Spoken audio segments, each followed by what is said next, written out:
étape ya mibale oyo esengeli comprendre. YouTube ezali réseaux sociaux, ezali pe moteur ya recherche. Bato basalaka recherche na réseaux sociaux oyo ya YouTube makasi.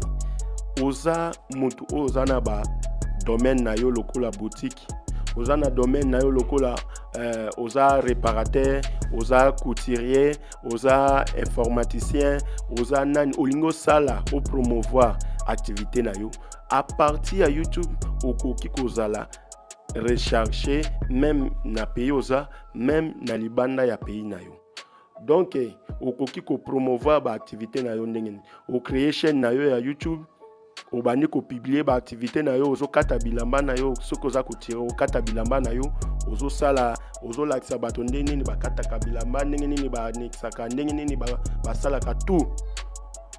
O publier yango à partir ya YouTube. Mutamoni modèle oyo tongi, soit amoni modèle okati asepeli abanda kolanda kayo chaque temps ndenge ozo sala ba biloko na yo, ndenge ozo publier, ndenge ozo sala, ndenge ozo publier akomi kolanda yo tazata. O gagne nano ba abonné, de o gagne batu oyo babanda kolanda yo, soit à partir ya pays na yo poke ba ya babanda kotongisa bilamba pa na yo. O gagne confiance. Deuxièmement, tango okokisa 1000 abonnés, YouTube ye moko akomi kofuta yo.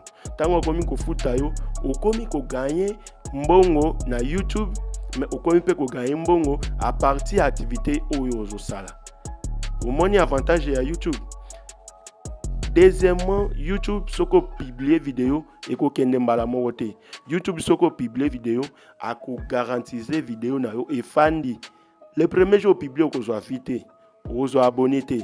Mais le temps que muta komi kosa la recherche, comment couper une zabi.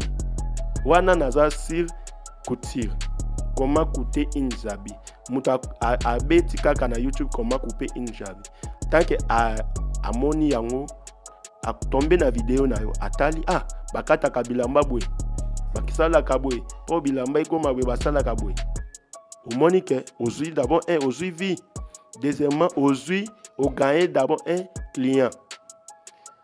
Toye na bato bazana ba boutique.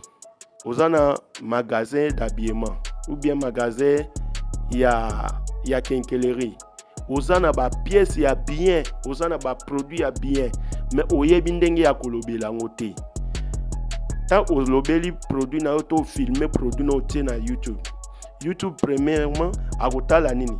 Banani balukaka bilamba basomba. Alakisi vidéo na yo epa ya bato balukaka bilamba. Soki bato wana basepeli na modèle ya bilamba ozana ngo na boutique epa na yo. Bako commander oye o livrer bango, bafuti yo mbongo ya livraison, bafuti yo mbongo ya pièce to ya biloko o tekeli bango. Omoni ke yo muto za gagnant, o gagner d'abord mbongo na YouTube, na boutique o gagner mbongo à partir ya YouTube. Soki bato bakomi kolanda yo, soki bato bakomi koya kosomba biloko epa na yo tazata ke ozo publier bato bazo ya kosomba. Okomi effiant, YouTube ye moko akomi kofuta yo, okomi ko gagner mbongo na YouTube et deuxièmement okomi pe ko gagner mbongo na bo s'abonner na YouTube na Lingala TV.